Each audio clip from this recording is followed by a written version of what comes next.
क्या रामायण सच में हुई थी या यह सब बस एक मनगढ़ंत कहानियां हैं? इसके ऊपर कई बार चर्चाएं हो चुकी हैं। कई लोग हैं जो इसे सच मानते हैं, लेकिन कई ऐसे भी लोग हैं जो आज कहते हैं कि यह सब एक मनगढ़ंत कहानी है, क्योंकि ऐसा हो ही नहीं सकता। लेकिन आज की वीडियो रामायण को काल्पनिक मानने वालों को हिलाकर रख सकती है। आज हम आपको वैज्ञानिक रिसर्च के कुछ ऐसे सबूत दिखाएंगे जिन्हें देखने के बाद आप ये मानने को मजबूर हो जाएंगे कि रामायण बस एक धार्मिक किताब और मनगढ़ंत कहानी नहीं है, बल्कि रामायण सच में हुई थी और श्री राम, रावण, हनुमान जी ये सब सच में मौजूद थे। और यही सब बातें जानने के लिए इस वीडियो के अंत तक जरूर बने रहें। आप देख रहे हैं mystery of God YouTube channel.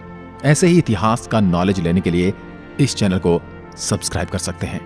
Ramayan Bharat के सबसे प्रसिद्ध ग्रंथों में से एक है। भारत में रामचरितमानस का पाठ पूरी आस्था के साथ होता है। महर्षि वाल्मीकि द्वारा रामायण में भगवान राम की संपूर्ण जानकारी लिखी गई है।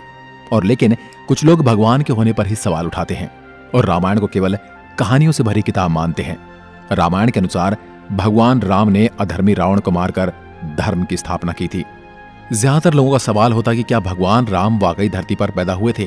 क्या वास्तव में रावण के 10 सिर और 20 भुजाएं थी?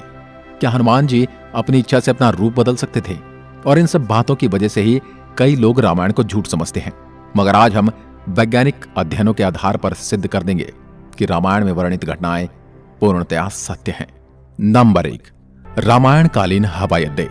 जितना हम रामायण को भारत में मानते हैं, उतना या फिर कहूं कि उससे भी ज्यादा श्रीलंका में माना जाता है। और इसीलिए श्रीलंका में रामायण अनुसंधान टीम ने रावण के रामायण काल के 4 हवाई अड्डे खोजने का दावा किया है। पिछले 9 वर्षों से यह ऑर्गेनाइजेशन श्रीलंका के कोने कोने की छानबीन कर रही थी। यहां उन्हें कई जानकारी और अवशेष मिले, परंतु 4 सालों में लंका के दुर्गम स्थानों की खोज के कारण रावण के 4 हवाई अड्डे हाथ लगे। रामायण अनुसंधान टीम के अध्यक्ष अशोक कैंट का कहना है कि रामायण की लंका वास्तव में श्रीलंका की है। यहाँ उसानगोड़ा, गुरुलोपोथा, तोतुपोलाकंदा और वरियापोला नामक 4 हवाई अड्डे मिले हैं और इन्हें हवाई अड्डों से रावण पुष्पक विमान को आसमान में उड़ाता होगा। और यह हवाई अड्डे न सिर्फ ये बताते हैं कि रामायण सच में हुई थी, पर यह भी बताते हैं कि उसमें लिखी गई सारी बातें जिन पर हमें यकीन नहीं होता, वो भी सच हैं। नंबर 2, रावण का महल। रामायण के अनुसार रावण सोने की लंका में रहा करता था, जिसे हनुमान जी ने जला दिया था। श्रीलंकन गवर्नमेंट को श्रीलंका में एक ऐसा महल मिला है और यह दावा है कि यह महल रामायण काल का है। इस महल से कहीं सीक्रेट रास्ते निकलते हैं जो उस महल को शहर के अलग अलग जगह से जोड़ता है। लेकिन जब रिसर्च टीम ने इन पर रिसर्च की तो पता चला कि गुफाएं नेचुरल नहीं बल्कि किसी समय ने इंसानों द्वारा बनाया गया था। श्रीलंकन हिस्ट्री के अनुसार रावण शहर के अलग अलग हिस्सों में अचानक से ही प्रकट हो जाया करता था और पलक झपकते ही उन हिस्सों से गायब होकर अपने महल में पहुंच जाता था। इसलिए जानकारों का मानना है कि रावण इन्हीं गुप्त रास्तों का इस्तेमाल किया करता था। अब इतने बड़े एविडेंस को हम कैसे नकार सकते हैं? नंबर 3, अशोक वाटिका के सबूत। रामायण के अनुसार रावण ने माता सीता का हरण करके उन्हें अशोक वाटिका के अंदर रखा था। कहा जाता है कि अशोक वाटिका रावण का सबसे पसंदीदा स्थान था। यह जगह इतनी रहस्यमयी थी कि हनुमान जी इसे आसानी से ढूंढ नहीं पाए थे। मगर हैरानी की बात तो यह है कि वह अशोक वाटिका आज भी श्रीलंका में मौजूद है। ऐसा माना जाता है कि एलिया पर्वत की एक गुफा में माता सीता को रखा गया था, जिसे सीता एलिया नाम से जाना जाता है। यहाँ सीता माता का एक मंदिर भी है जिसे विरांग टोक कहते हैं और वहियांगना से 10 किलोमीटर की दूरी पर है। यहीं पर सीता जी का अपहरण कर पुष्पक विमान को उतारा गया था। मगर यहाँ पर जिस बात ने सबसे ज्यादा चौंकाया वो यहाँ मौजूद पेड़ हैं। रामायण ग्रंथ में इस बात का जिक्र मिलता है कि अशोक वाटिका में अशोक के वृक्ष बहुत ज्यादा थे, इसलिए इसका नाम अशोक वाटिका रखा गया था। अब जैसा रामायण में इस वाटिका के बारे में कहा गया था, वैसा आज यह गार्डन है, जो कि इसे हम रामायण कालीन एक सबूत मान सकते हैं। नंबर 4, द्रोणगिरी पर्वत। दोस्तों, रामायण में लिखा हुआ है कि युद्ध में जब मेघनाद द्वारा लक्ष्मण जी मूर्छित हो गए थे, उनकी जान बचाने के लिए संजीवनी बूटी की जरूरत पड़ी, जिसके लिए जड़ी बूटी लाने का है जिम्मा हनुमान जी को दिया गया था। तब हनुमान जी संजीवनी बूटी लाने के लिए द्रोणगिरी पर्वत पर गए थे। हनुमान जी को जब संजीवनी बूटी का पता नहीं चला तो वह द्रोणगिरी पहाड़ के एक टुकड़े को ही उठा कर ले आए। मान्यताओं के अनुसार ये वही पहाड़ है जो आज भी वहां पर मौजूद है। कुछ लोग इसके बारे में कहते हैं कि आज भी उस पर्वत पर वह निशान मौजूद है जहां से हनुमान जी ने उसे तोड़ा था। लेकिन जिस पर्वत का जिक्र रामायण में मिलता है वहां आज मौजूद है। जड़ी बूटी देने के बाद हनुमान जी ने इस पहाड़ के टुकड़े टुकड़े कर इसे श्रीलंका में फेंक दिया था। जहां जहां इस पहाड़ के टुकड़े गिरे वहां के पेड़ पौधे और जड़ी बूटी बाकी जगहों से अलग होती हैं। और सच में श्रीलंका में कई कमाल की जड़ी बूटियां मिलती हैं। श्रीलंका में हिमालय की जड़ी बूटियों का मिलना इस बात का पर्याप्त सबूत है कि लक्ष्मण जी को संजीवनी देने की घटना पूर्ण रूप से सत्य है, क्योंकि ये जड़ी बूटियों के पौधे उस स्थान पर मिले हैं जहां पर लक्ष्मण जी को संजीवनी दी गई थी, जबकि दूसरे हिस्से में इस प्रकार की कोई जड़ी बूटी नहीं मिलती। नंबर 5, राम सेतु। रामायण सच में हुई थी, इसका सबसे बड़ा प्रूफ है राम सेतु। राम सेतु को एडम्स ब्रिज भी कहा जाता है और इसके बारे में पक्का सबूत तब मिल गया जब नासा ने सैटेलाइट तस्वीरें जारी की। पैसिफिक ओशियन की तस्वीर में कुछ ऐसा था जिसे देखकर वैज्ञानिक भी हैरान रह गए। पैसिफिक ओशियन के हिस्से में साफ तौर से पत्थरों की एक लाइन बनी हुई नजर आ रही थी। जब वैज्ञानिकों ने इसे तस्वीर पर ज्यादा स्टडी की तो पता चला कि ये पत्थरों से बनी लाइन है। भारत के धनुषकोडी से श्रीलंका के मन्नार द्वीप तक बनी हुई है, जो लंबाई में करीब 30 किलोमीटर तक हो सकती है। पैसिफिक ओशियन में जिस हिस्से में नासा के वैज्ञानिकों के पत्थर से बना पुल नजर आया था, ये वही जगह है जिसका जिक्र रामायण में मिलता है।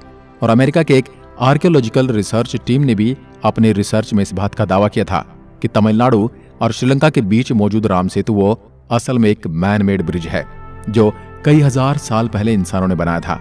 माना जाता है 15वीं शताब्दी तक यह पैदल पार करने लायक था, लेकिन इतना ज्यादा समय बीत जाने के कारण यह पुल अपने पूर्ण स्वरूप में नहीं रहा।